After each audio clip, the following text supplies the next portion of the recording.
그 11월 이제 셋째 주 우리 추수감사절인데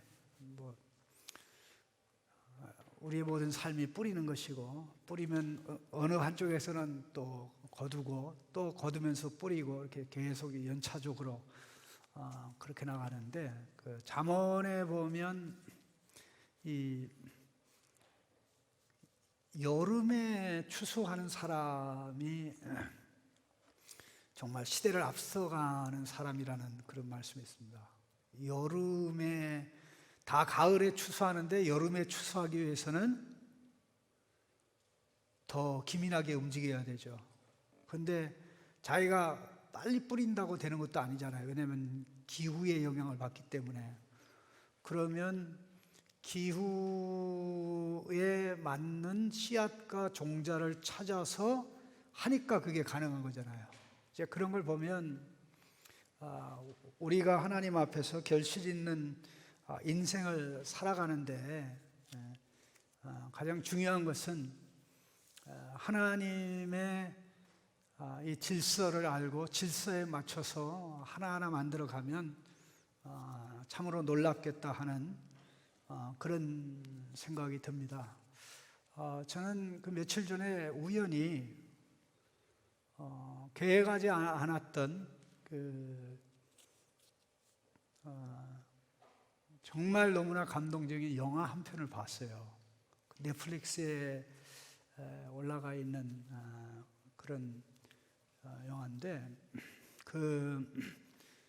우리 전 세계에 8,000m 이상이 되는 산이 14개가 있어요. 전 세계에 14개가 있는데, 그것을 최초의 연례봉우리를 최초에 정복한 사람이 그 최초의 연례봉우리를 정복하는 데까지 걸린 시간이 한 23년 정도 돼요. 23년. 그리고 최근에는 이제 등산 기술이 발달하고 그렇게 돼서 그 14개를 정복하는데 대략 한 7년 정도 걸리는데, 그 네팔의 4명의 사람들이 히말라야 등산 역사에 지대한 공을 세웠으면서도 한 번도 역사책에 이름이 올라가지 않은 이름 대신 설파라고만 해. 그 이름이 아니고 등산을 돕는, 그러니까는 자기네 이름들은 다 묻혀졌는데 우리는 네팔인으로 태어나서 우리 때문에 다 올라갔는데 왜 우리의 이름은 없냐 해가지고 그 젊은이들이 의기투합해서 4명이 준비해서 이제 8,000m 이상 되는 연례봉우리를 다 등정을 하는데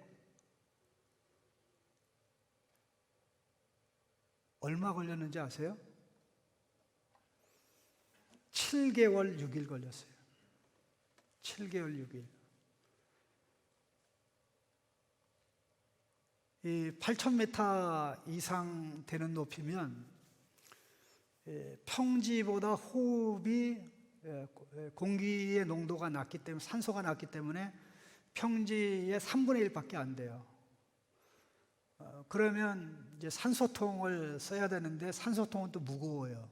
그런데 산소통만 의지하면 그 무게를 감당하지 못해서 어려워요. 그러면 피나는 노력을 해서 그 상태에서도 자연호흡을 할 수 있는 능력을 키워야 되는 거예요.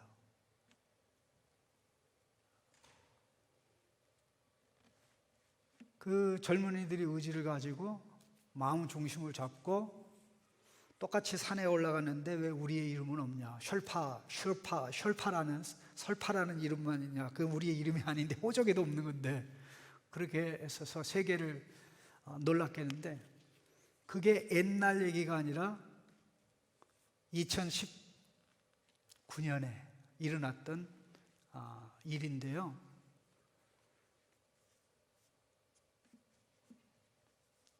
자기들의 이름을 내려고 민족의 자긍심을 세우려고 그렇게 했는데, 오늘 우리가 하나님의 아들로 딸로 살아감에 있어서 가장 중요한 부분은 누구의 이름으로 살아가느냐 하는 겁니다. 예수님의 이름으로 살아갈 수 있다면 그거보다 우리의 삶이 더 빛나고 영광스러울 것이 없습니다. 지난 2주에 걸쳐서 예수님의 감사, 그리고 오늘은 추수감사절을 맞이해서 예수님의 이름으로 감사라는 생각을 해보기를 원하는데, 예수님의 감사의 본질은 초점이 하나님입니다. 하나님께서 우리를 자녀 삼아 주신 것, 자녀 삼기 위해서 하시는 모든 일로 인해서 감사하고, 그리고 더 나아가서 예수님이 무덤 앞에 하신, 나사로의 무덤 앞에 하신 감사는 내가 저들이 하나님의 자녀 되는데 필요한 모든 대가를 기꺼이 지불하겠습니다. 그 결과 우리가 복음의 말씀을 듣고 또 들을 수 있도록 성령이 우리를 예수 생명을 가진 자로 중생시켜서 예수님을 믿게 되는데, 그렇게 해서 믿게 되는 우리가 비로소 시작하는 게 뭐냐면 감사의 호흡입니다. 감사의 호흡. 감사의 호흡. 우리가 기억을 해야 될 것은 이 감사에 관한 예수님이 보여주시고 또 예수님이 실천한 감사를 몸소 실천하고 보여주고, 그리고 더 나아가서 감사의 이론과 논리 체계를 세워서 신학을 정립한 사람이 있는데 바로 사도 바울입니다. 특별히 사도 바울의 서신이 13개의 서신, 어떤 사람은 G7 해가지고 바울이 쓴 건 7개밖에 없다 이렇게 얘기하는데, 어쨌든 이 13개 서신에 총 합치면 감사한다라는 단어가 놀라울 정도로 많이 나와요. 근데 자기 잘나서 감사하는 건 하나도 없고요, 자기에게 좋은 일이 일어나서 감사하는 건 하나도 없고요, 자기와 이해관계가 없는, 얼굴도 또 이름도 모르는 사람들에게 일어난 하나님의 은혜의 역사를 들으면서 감사하고, 그들의 이름을 불러가면서 감사하고 하는 이런 모든 내용을 우리에게 소개해주고 있고, 특별히 어떤 분이 그 바울의 그 땡스기빙에 대해서 기가 막힌 책을 하나 썼는데, 한 분량이 한 200 몇 페이지 정도 되는데, 제가 몇 년 전에 그 책을 읽었는데 요즘은 글씨가 작아가지고 제가 이제 종이로 된 건 잘 못 읽어요. 여러분 좋은 눈이 있으면 나한테 좀 빌려줘요. 피곤하지 않고 아무리 책을 읽어도 피곤하지 않고, 그렇다면 나는 이제 글씨가 작은 책은 보지 못하고 주로 이제 전자책을 주로 봐야 되는 상황인데, 책이 있더라도 전자책으로 나온 거는 뭐냐면 그건 얼마든지 내가 확대해서 볼 수 있기 때문에 그런 작업을 하는데, 안타깝게도 그 책은 이제 이북으로 나온 게 없어서 그냥 옛날에 읽었던 추억을 되살리고 있는데, 그런 모든 추억이 하나가 돼서 오늘 이 본문 말씀을 가지고 함께 나누기를 원합니다. 근데 참 이 부분이 우리가 감사한다는 게 인간의 본질이라는 데서부터 출발했으면 좋을 것 같아요. 인간을 인간되게 하는 게 감사합니다. 그러면 인간을 인간답지 못하게 하는 게 감사하지 않는 거죠. 하나님 앞에서 인간을 인간되게 하고 인간답지 못하게 하는 게 감사하지 않는 것인데요, 이 모든 피조물들 가운데 누가 더 하나님께 감사를 해야 됩니까? 뭐 여러 종류를 얘기하겠지만 우리 돼지 하나하고 공중의 새하고 바다의 물고기하고 또 뭐 하늘에 있는 천사, 그리고 이제 사람, 이 5종류의 피조물을 얘기하면 이 모든 피조물 중에 누가 가장 많이 감사해야 되나요? 돼지? 꿀꿀이? 물고기? 천사? 사람입니다. 왜 사람이 가장 많이 감사해야 됩니까? 그 이유는 모든 피조물 중에 유일하게 인간만 하나님의 형상으로 지음받았고, 인간이 하나님의 형상으로 지음받았다는 것은 결국 하나님께서 인간을 하나님을 대신한 대리 통치자로 세웠다는 것을 의미합니다. 하나님을 대신하는 대리 통치자. 그래서 대리 통치자의 역할을 할 수 있도록 본질적인 지혜와 능력과 본성을 부여한 것이 하나님의 형상으로 지음받았다는 표현입니다. 그런데 모든 피조물 중에 유일하게 하나님에게 감사하지 않는 피조물이 있는데 그 피조물이 누구죠? 바로 인간입니다. 인간입니다.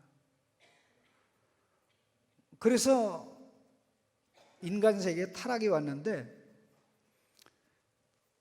여러분 하나님에게 어떻게 영광을 돌릴 수 있나요? 하나님에게 어떻게 영광을 돌릴 수 있나요? 하나님에게 영광을 어떻게 안 돌리게 됩니까? 그건 되게 간단해요. 감사하는 게 하나님께 영광 돌리는 거예요. 아멘. 감사하는 게 하나님께 영광 돌리는 거고, 감사하지 않는 게 하나님께 영광 안 돌리는 거예요.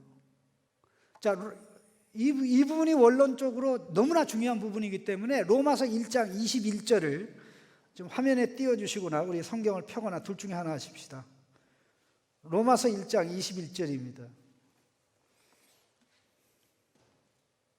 로마서 1장 21절에 하나님을 알되 하나님을 영화롭게도 아니하며 감사하지도 아니하고, 이렇게 되어 있습니다. 하나님을 알되, 그러니까 knowing God, 하나님을 알에 대한 반응이 영광을 돌리거나 감사하는 겁니다. 이게 영화롭게도 아니하며 감사하지도 아니하고, 이렇게 우리말 문장에는 이것도 안 하고 저것도 안 한다라고 그랬지만 헬라어에는 or로 되어 있어요. or. 그러니까 영광을 돌리거나 감사하지 아니하고, 그러니까 영광을 돌리면 감사하고 감사하면 영광을 돌리는 건데, 영광 돌리는 것 곧 감사하는 거죠. 하나님이 만드신 피조물에 대한 반응, 하나님 만든 피조물 속에 하나님의 역사가 있는 걸 보고 인정하는 것. 인정을 하면 나는 피조물이고 만드신 분이 있구나. 만드신 분이요, 감사합니다. 이게 하나님께 영광을 돌리는 겁니다. 영광과 존귀를 돌리는 거죠. 그런데 이게 감사할 때 뭐가 있어요? 인정을 하니까 감사하는 거고요, 감사하니까 기쁨이 충만합니다. 근데 이 감사를 하니까 어떻게 됩니까? 그 기쁨을 견딜 수 없어서 그 기쁨에 찬양뿐만 아니라 기쁨의 순종으로 나가게 되죠. 그래서 감사가 확대 재생산돼서 하나님과 하나님의 세계를 더 알고 인정하고 땡큐, 감사하고. 그러니까 허다못해 밥을 먹으면서도 내가 이렇게 밥을 먹을 수 있도록 쌀 농사한 사람, 또 토마토 농사한 사람, 또 배추 농사한 사람, 또 운수업한 사람, 이들이 성실히 비록 돈을 위해서 한 거지만 그들이 힘써 산 결과 내가 이렇게 먹게 됐으니 하나님 기쁩니다. 하나님 기쁩니다. 나 신납니다. 기쁘게 먹습니다. 감사합니다. 이게 하나님께 영광 돌리는 거예요. 예배할 때, 찬양할 때만 하나님 영광 돌리는 거 아니고, 그거는 의식적인, 의례적인 거예요. 그때만 하나님께 영광 돌리려면 참 우리는 교회를 떠나지 말고 24시간 여기서 찬양이 돼요. 아주 밤도 안 자고 그냥 계속 찬양만 해요. 그러나 그렇게 하지 않고 인생을 즐기면서 기뻐하고 즐거워하면서 누리는 가운데 하나님 기가 막히게 만드셨습니다. 그 기가 막히게 만드신 그분의 자식으로 나를 삼아주시니 감사합니다. 감사합니다. 이게 하나님께 영광 돌리는 거예요. 이거를 안 하니까 인간이 어떻게 됐습니까? 생각이 허망하여지고 미련한 마음이 어두워졌는데 그 사실을 모르고 잘난 척하고 계속 미련한 짓을 해요. 그 결과 어떻게 됩니까? 하나님이 아니라 자기가 만든 피조물 중에 하나를 섬김의 대상으로 삼아 섬기게 되는 거죠. 여러분 지금부터 가만히 생각해 보세요. 제가 드리는 말씀을 한번 실천하고 1년 후에 변화가 없으면 내가 변상 조치할게요. 변상 조치할게요. 여러분 감사하면 감사할수록 더 똑똑해지는 거 알죠? 압니까? 현명해지고 지혜로워지고 모든 것을 바로 파악하는 상태로 나가야 되는 거 압니까? 진짜예요. 한번 따라합시다. 똑똑한 사람이 감사한다. 똑똑한 사람이 감사하는 거예요. 멍청한 사람 감사하지 않습니다. 멍청하니까 감사를 안 하는 거예요. 그러니까 어떻게 됩니까? 더 멍청해지죠. 근데 똑똑하니까 감사하죠. 감사하니까 더 똑똑해져요. 그렇게 되는 건 어떻게 돼요? 돌아가는 질서를 알아요. 또 내 위치가 어딘 줄 알아요. 나는 하나님 밑에 다른 피조물 위에. 네? 하나님 밑에 다른 피조물 위에. 감사하니까 위치를 알면서 그 상황 속에서 내가 해야 될 역할을 알게 되니까 계속 그 상황에서 돌아가잖아요. 그런데 감사하지 않으니까 어떻게 됩니까? 내가 하나님 위로 올라가고요. 하나님은 어디로 내려가냐면요, 내가 다른 피조물 중에 사람 바로 밑으로 내려가요. 그리고 다른 피조물이 있는 거예요. 그러면 이게 제대로 되게 돼 있습니까? 문제가 일어나게 되죠. 그런데 놀라운 사실은 이걸 깨닫지를 못해요. 하나님의 지식을 거부하니까 점점 더 어두워지죠. 미련한 마음이 생각이 허망해지고 진리는 허망하지 않은데 진리를 배척하니까 생각이 허망하죠. 마음이 가뜩이나 미련한데 미련한 마음이 어두워져죠. 그러니까 어떻게 됩니까? 미련 곰탱인데 똑똑이라고 착각하죠. 22절 스스로 지혜 있다고 생각합니다. 그렇지만 실상은 in reality 실상은 어리석다. 그래서 시편에 감사로 제사를 드리는 자가 나를 영화롭게 하리라. 이것을 신약에서 가능하게 하는 게 뭐냐? 또 이것을 성경에서 가능하게 뭐냐? 구원은 감사를 회복시키는 게 구원입니다. 인간을 인간의 자리로 돌아와서 그 자리에서 그 역할을 하도록 하는 게 감사합니다. 이 하나님이 피조물에게 감사합니까? 안 합니까? 하나님이 유상선 목사에게 감사합니까? 안 합니까? 우리 수고 많은 우리 민집사님, 부장집사님한테 하나님이 감사합니까? 안 합니까? 창조주와 피조물의 관계예요. 창조주가 피조물에게 감사하지 않습니다. 이 감사라는 말의 그 핵심은 뭐냐면요, 그 안에 이 씨앗처럼 들어있는 게 은혜입니다. 은혜. 카리스. 은혜인데 이 은혜를 좋게 대하는 것이, 은혜에 좋게 반응하는 게 감사예요. 그래서 유카리스티아, 그러니까 감사합니다 할 때 카리스라는 단어인데, 이 언어의 영향에 의해서 지금도 현재 이 나라 저 나라에서 쓰는 언어의 그 의미가 그대로 다 살아있어요. 예를 들어서 그리스 말의 영향하고 라틴어의 은혜가 이제 그라티아입니다. 그라티아인데 이게 포르투갈 말도 그렇고 뭐 스페인 말도 좀 비슷한데, 감사합니다를 뭐라고 얘기하는지 아세요? 어떻게 보면 그라시아스, 그라시아스래요. 그라시아스, 그라시아스, 그라시아스. 은혜예요, 은혜.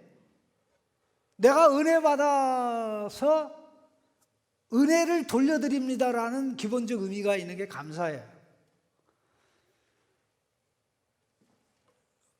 제가 불란서에 한번 간 적이 있었는데, 옛날에 그 드골 공항에 89년도인가 이제 이스라엘을 가면서 그 공항에 머물고 있었는데, 그때 가장 많이 들었던 단어 중에 하나가 메시가 뭐예요? 감사합니다요. 불란서 말로 감사합니다인데, 이게 무슨 말이냐면 영어에 우리가 알고 있는 mercy예요. mercy가 뭐예요? 자비야. 자비예요.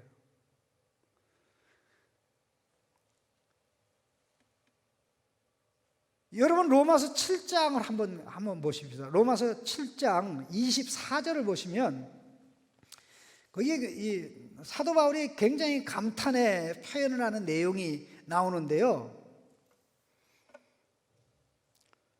24절에 오호라는 곤고한 사람이로다. 이 사망의 몸에서 누가 나를 건져내라. 우리 주 예수 그리스도로 말미암아 하나님께 감사하리로다. 이렇게 돼 있죠. 하나님께 감사하리로다. 여기에 감사하리로다라는 단어는 동사가 아니고 명사예요. 그러니 감사하리로다로 번역된 단어는 카리스입니다.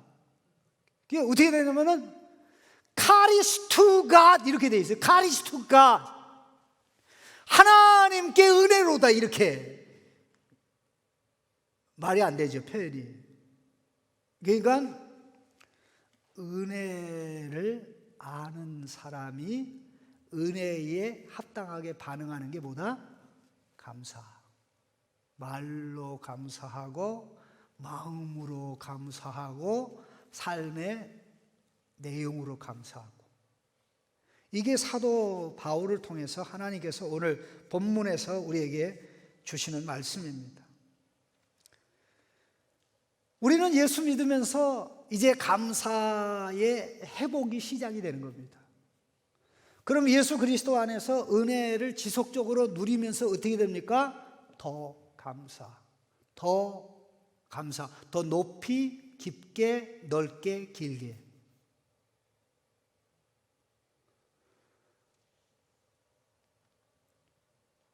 사도 바울은 특별히 골로새서 2장 6절 7절에서 예수 그리스도를 주님으로 영접한 신자는 감사의 삶을 살아야 된다고 말씀하고 있습니다. 2장 6절 7절 읽어보십시다. 그러므로 너희가 그리스도 예수를 주로 받았으니 그 안에서 행하라, 이렇게 된 겁니다. 예수 그리스도 안에서 페리파테오, 워킹, 살아가라. 예수 그리스도 안에서 살아가라. 예수 그리스도를 주님으로 받았으니 그 주님 안에서 살아가라. 그 삶의 구체적인 내용이 7절의 내용인데, 그 안에 뿌리를 박으며 세움을 받아 교훈을 받은 대로 믿음에 굳게 서서 감사함을 넘치게 하는 것이죠. 그럼 이제 가만히 보세요. 예수 그리스도 안에서 주님을 모신 자로 살아가는 것은 그 안에 뿌리를 박으며 세움을 받아. 뿌리를 내린다는 것은 식물을 가르쳐 사용되는 표현이고요, 세움을 받는다는 것은 건물을 가르쳐서 사용되는 표현입니다. 특별히 이 부분 가운데 그 안에 뿌리를 박으며라는 말씀하고 연결된 표현이 에베소서 3장 17절에 나옵니다. 이렇게 나와 있습니다. 믿음으로 말미암아 그리스도께서 너희 마음에 계시게 하시옵고 너희가 사랑 가운데 뿌리가 박히고 터가 굳어져서. 너희가 사랑 가운데 뿌리가 박히고 터가 굳어져서. 두 단어입니다. 뿌리가 박히고 터. 뿌리가 박히는 것은 식물이죠. 여기서 말하는 식물은 사람 식물입니다. 유기체. 사람이 하나님의 예수님의 사랑밭에 뿌리를 내리는. 예수 처음 믿을 때 뿌리를 내리기 시작한 거죠. 자, 뿌리를 내리다가 더 이상 뿌리가 내리지 못하면 어떻게 됩니까? 그 나무는 더 이상 자랄 수가 없습니다. 뿌리를 깊이 내리지 못하는 나리는 이 단풍을 보면 생기가 없어요. 단풍도 죽어가는 단풍이 무슨 생기가 있나 그러겠는데 아니에요. 죽어가는 단풍도요, 그 생기의 정도에 따라 보여지는 컬러, 그 색깔의 아름다움이 다르거든요. 그런데 그런 나무들을 보면 최근에 그 나무를 심었거나 아니면 그때 바로 밑에 콘크리트가 있어 더 이상 뿌리를 내릴 수 없는 상황인 경우가 대부분이에요. 예수 그리스도의 사랑에 뿌리를 내리기 시작해서, 자, 어떻게 우리 신자는 어떻게 됩니까? 예수님 안에서 살아가면 제일 먼저 이게 예수님 속으로, 예수님 사랑 속으로 깊이 뿌리를 내려야 돼요. 깊이 뿌리를 내려야 돼요. 예수 그리스도의 깊이 사랑의 뿌리를 내려서 거기서 사랑을 공급받는 겁니다. 그리고 터가 굳어졌다는 것도 이거는 집을 얘기하는 겁니다. 사랑의 토대 위에 세워지는 거죠. 자, 그럼 어떻게 됩니까? 예수를 믿어서 예수 안에서 살아가는 것은 예수님의 사랑을 제일 많이 빨아먹을 줄 아는, 누릴 줄 아는, 예? 그런 사람으로 사는 거예요. 신나지 않아요? 여러분 초코파이만 먹으려도 돈 내야 되잖아요. 근데 예수님 사랑 빨아먹는데 사랑의 뿌리를 내면 이게 사랑이 고갈되지 않거든요. 거기서 자라면서 견고해지고, 그렇게 되면서 어떻게 됩니까? 그 사랑을 더 체험하고자, 더 견고하고자 말씀의 가르침을 받죠. 가르침을 받으면서 어떻게 됩니까? 내가 믿기를 잘했네. 내 믿음이 더욱더 견고하고 굳게 되니까 이게 계속 진행되면서 어떻게 됩니까? 감사가 넘쳐나게 되죠. 사랑의 체험이 넘쳐오르면서 감사도 넘쳐오르는 줄로 믿습니다. 그럼 내 삶에 하나님의 사랑이 느껴지지 않고 예수님의 사랑이 느껴지는데 무슨 감사가 나옵니까? 자기 자신을 하나님의 사랑의 물결로부터, 예수님의 사랑의 물결로부터 뿌리를 끊어버리고 공급선을 끊어버리고 그렇게 나가면 모든 게 짜증스럽고 모든 게 고통스럽고 힘든 것입니다. 자, 보세요. 예수님의 사랑받아 하나님의 자녀가 돼서 감사합니다. 근데 자녀가 돼서 자녀가 이런 거구나, 그런 가운데 계속 사랑받아요. 똑같은 사랑을 받아도 자식이 받는 사랑하고 옆집 아이가 받는 사랑이 다르죠. 아저씨가 나를 사랑해 주는 것하고 부모가 나를 사랑해 주는 게 다르죠. 그것을 체험하면서 어떻게 됩니까? 사랑에 의해 빚어지고 형성되면서 뭐가 나온 거니까 마음속에 감사가 나옵니다. 사랑받는 자가 감사가 나오는 것입니다. 사랑받으면 받을수록 감사가 더 크게 됩니다. 사랑받는 자는 견고하고 확고하고 담대하고 또 감사로 나가게 돼요. 이게 우리 예수 그리스도 안에서 신자로 살아가는 삶의 첫 번째 단계입니다. 그리고 두 번째 단계는 바로 3장으로 넘어와서 자, 15절을 보십시오. 15절 같이 한번 읽어볼까요? 그리스도의 평강이 너희 마음을 주장하게 하라. 너희는 평강을 위하여 한 몸으로 부르심을 받았나니 너희는 또한 감사하는 자가 되라. 여기 그리스도의 평강, 이게 그리스도의 평화입니다. 평강하고 평화의 차이를 여러분 아시나요? 사실 이게 평강, 이거 영어로 하면 다 똑같이 피스예요. 근데 우리말은 이게 평화가 있고 평강이 있어요. 이 평화는 객관적이고 평화는 주관적이죠. 이게 마음의 평강이라고 얘기하지 마음의 평화라는 말은 하지 않는데, 이 평화라는 단어가 원래 이거 에이레네라는 이 단어인데요. 옛날에 헬라어 처음 배울 때 이 단어가 기억이 안 나가지고 왜 이래니 그렇게 해서 이제 그렇게 이제 평화라는 단어를 외우게 됐었는데, 뭘 하려면 미쳐야 돼요. 미치지 않으면 미치지는 못하잖아요. 미치려면 미쳐야 되거든요. 이 단어가 다르게 도달하려면 미쳐야 된다 그런 뜻이에요. 근데 자 보세요.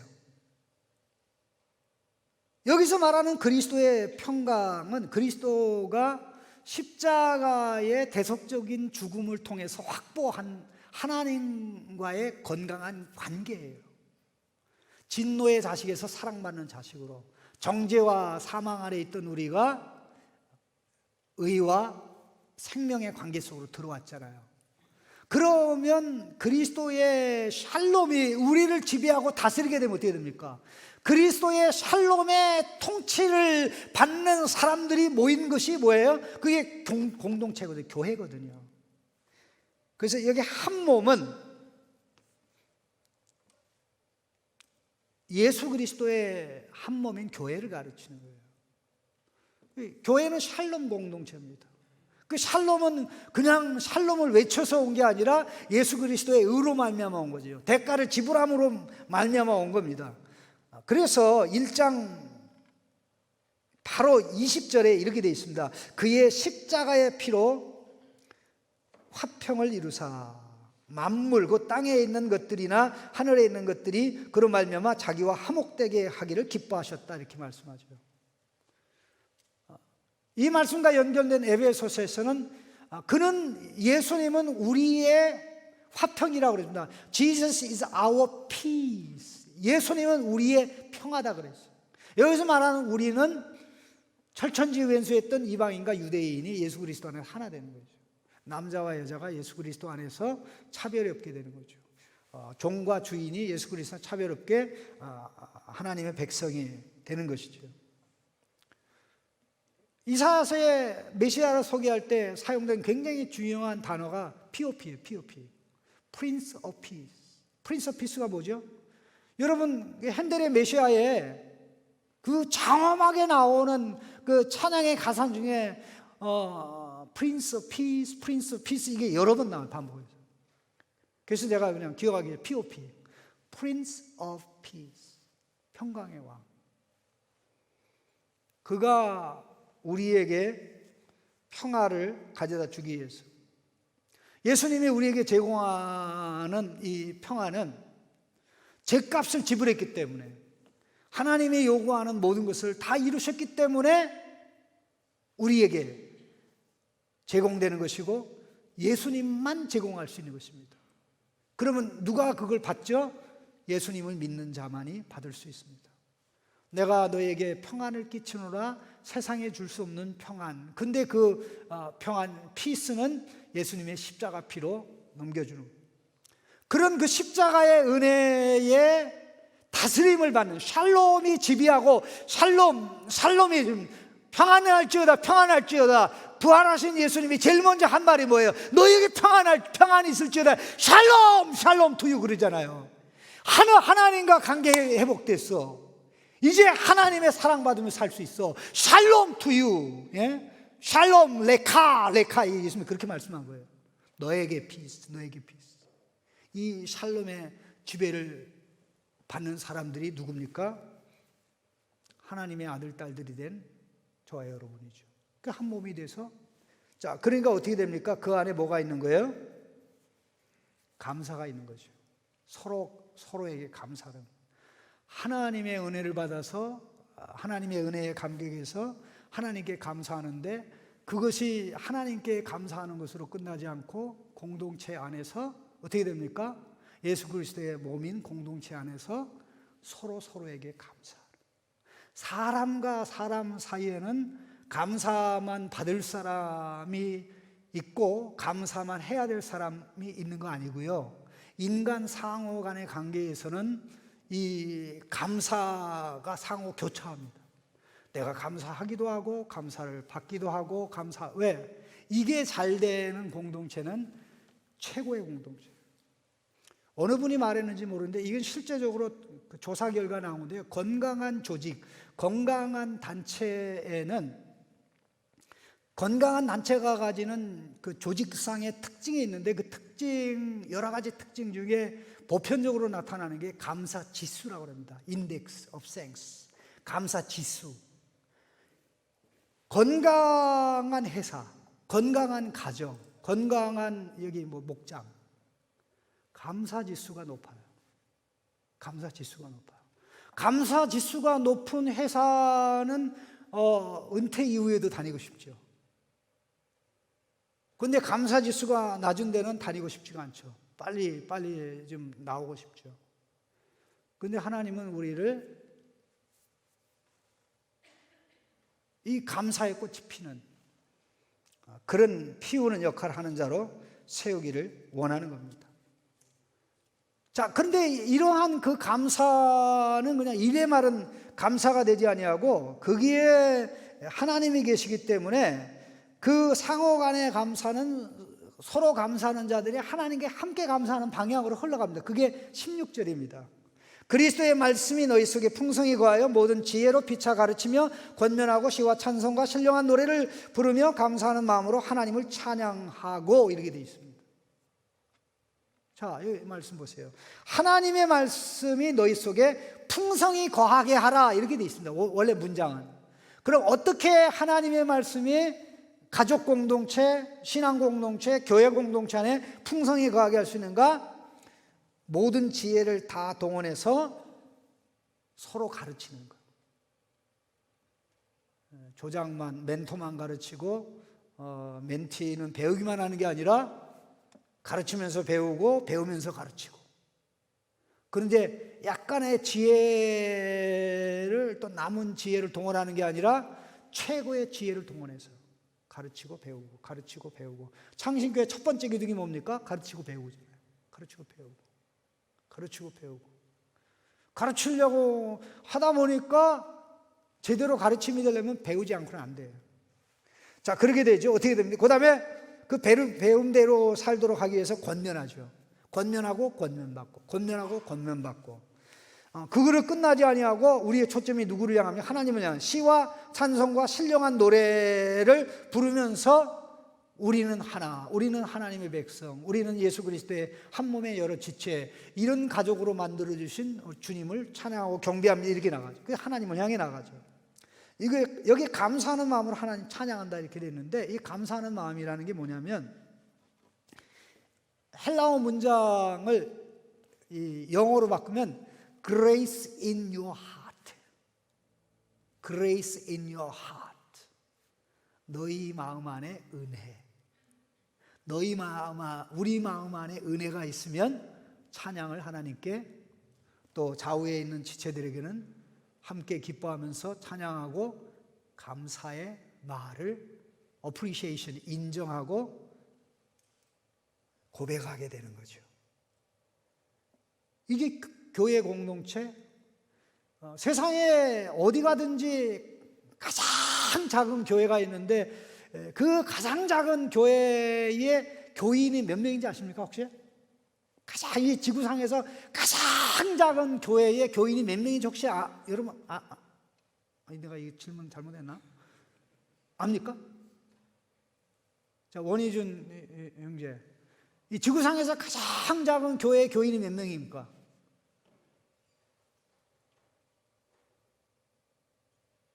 그 집은 몇 명이에요? 2명이잖아. 결혼하면 둘이잖아요. 그게 지구상에서 가장 작은 교회예요. 그래서 이제 애 낳으면 이제 교회가 커지고 성장하는 거지. 가정교회가.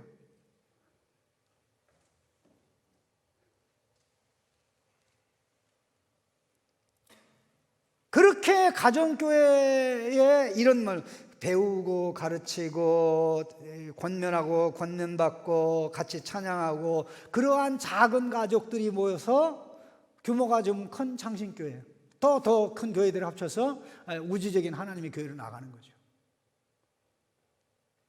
그럼 순서가 어떻게 됩니까? 그리스도의 샬롬, 두 번째 그리스도의 말씀, 그리고 세 번째가 뭡니까? 그리스도의 이름, 예수님의 이름. 17절 같이 읽겠습니다. 또 무엇을 하든지 말에나 일에나 다 주 예수의 이름으로 하고 그를 힘입어 하나님께 감사하라. 무슨 일을 하든지, 무엇을 하든지 일에나 말에나 다 주 예수의 이름으로 하고 그를 힘입어 하나님 아버지께 감사하라. 이 표현 중에 먼저 이제 주목을 해야 될 게 여기 하나님 아버지로 나오는데요. 이건 정확한 표현은 아니고요. 그의 하나님 곧 아버지께, 그의 하나님이라는 게 뭐냐면 예수님의 하나님 곧 아버지. 예수님의 하나님은 원래 예수님의 하나님이고 하나님은 원래 예수님의 아버지거든요. 근데 아들 예수님 때문에 우리가 꼽사리를 넘어서 예수님과 동등하게 하나님의 아들이 되고 딸이 돼서 예수님의 하나님이 우리 하나님이 되고 예수님의 아버지가 우리의 아버지가 된 거예요. 여러분 이 감격이 있어요? 감격 없으면 회복해야 됩니다. 이게 살아나야 여러분 기가 살아요. 이게 살아나야 모든 게 다 살아납니다. 근데 무엇을 하든지 이래나 말이나 다 예수의 이름으로 하고, 도대체 예수의 이름으로 한다는 게 뭡니까? 예수님이 하시는 것처럼 하는 게 예수님의 이름으로 하는 겁니다. 예수님이 하시는 것처럼 예수님이 눈으로 하신 그 일을 우리의 눈이 하고, 예수님이 손으로 하신 일을 우리의 손이 하고, 예수님이 발로 한 일을 우리 발이 하고, 예수님이 생각으로 하신 그 일을 우리가 할 때, 그러니까 말만 예수님의 이름으로 아니라 이 정치가들이 가장 많이 사용하는 게 이 여론 웃기고 있네. 무슨 여론이에요? 지들이 다 여론 조작해가지고 그렇게 해놓고는 여론이래. 어쨌든 중요한 게 예수님의 이름이라는 것은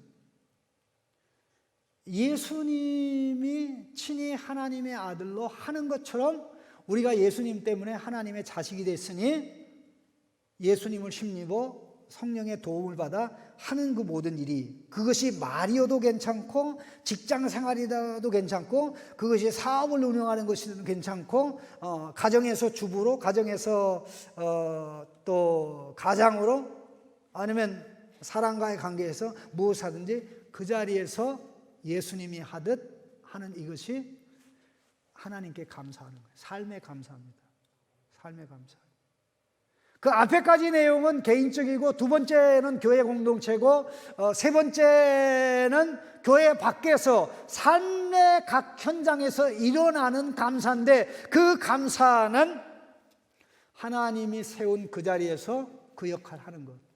말씀에 따라서 아내 역할, 자식 역할, 부모 역할, 종업원 역할, 주인 역할.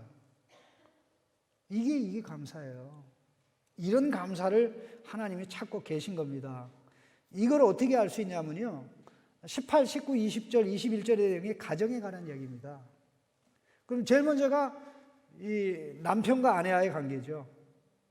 남편과 아내와의 관계에서 남편은 남편대로 하나님이 남편에게 요구하는 그 내용을 아내에게 하는 것, 아내는 하나님의 말씀대로 남편이 하는 것, 이게 예수님의 이름으로, 예수님을 통해서 하나님께 감사하는 겁니다.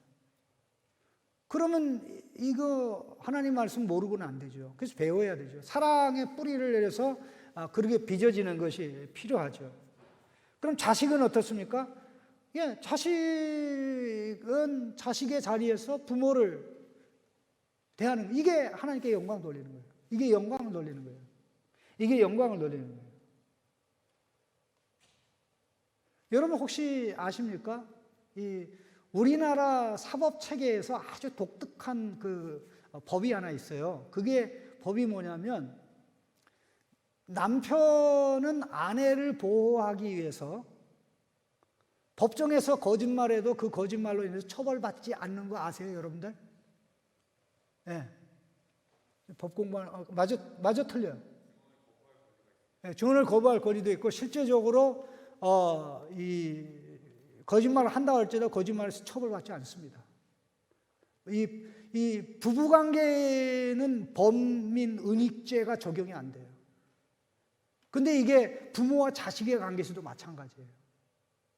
그만큼, 왜냐하면 사랑을 기반으로 하는 것이 가정이고 가정 공동체이기 때문에 법이라고 해도 아무리 그것까지 무너뜨리면서 사람을 처벌하는 것은 이 법의 원리가 아니라는 거죠.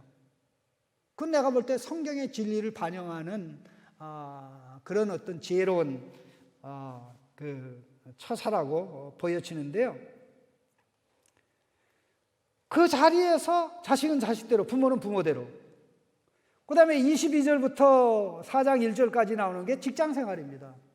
직장생활에 뭐 고용인이 있고 피고용인이 있죠. 주인이 있고 주인에게 고용되는 사람이 있죠. 그러면 그 주인의 자리에서 예수님이 주인이라면 거기서 어떻게 하겠는가? 예수님이 상사라면 내 밑에 있는 직원들이 어떻게 할 건가? 그 말씀을 배워서 그대로 하는 이것이 어떻게 하는 거예요? 예수님의 이름으로 예수님을 통해서 하나님께 감사하는 거예요. 그러면 감사할 일이 더 많습니까? 감사하지 않을 일이 더 많습니까? 감사할 일이 더 많죠. 근데 쉽게 감사가 되는 게 아니라 끊임없이 은혜를 공급받아야 되죠. 쉬지 않고 24시간. 이러한 감사의 시스템이 회복돼서 오로지 감사 시스템만 작동하는 유일한 나라가 있는데 그 나라가 하나님의 나라고요. 지금은 그게 불완전하게 작동하는데 그것이 최종적으로 이루어질 때 그 나라를 새 하늘과 새 땅이라고 얘기하는 것입니다. 그럼 우리가 이 땅에 살면서 그 연습을 해야 되죠. 찬양, 예배 드리고 찬양할 때 하나님 영광, 하나님 찬양 올려드립니다. 할렐루야 하면 이때 하나님이 그래 너 예배 드릴 때만 찬양하지 말고 삶의 행위로 직장에서 모든 관계 속에서 나에게 영광 돌려. 이 둘이 하나가 될 때 하나님은 우리를 통해서 24시간 영광 받으시고 24시간 칭송을 받는 겁니다. 이게 오늘 추수감사절이 돼서 감사원금 평상시보다 조금 더 내는 것보다 더 중요해요. 물론 이렇게 살아가면서 감사라면 물론 더 푸짐하게 감사하겠죠. 하나님이 우리에게 찾는 것은 바로 이겁니다. 인간을 가장 인간답게 만드는 것, 하나님의 자녀를 가장 하나님의 자녀답게 만드는 게 땡큐, 감사합니다. 말로 감사하고 마음의 감사가 가득 차 있고, 그 다음에 하는 모든 일이 감사의 표현으로 하나님께 올려드리는 모든 것. 이 종합적인 감사, 삶의 총체적인 행동으로서의 감사. 이 감사가 예수 그리스도 안에서 예수님의 사랑을 받으면서 가능하고 우리의 삶의 현실이 될 줄로 믿습니다. 이런 은혜를 우리가 같이 하나님 앞에 구하면서 보좌 앞으로 나아가겠습니다. 우리 같이 기도하겠습니다.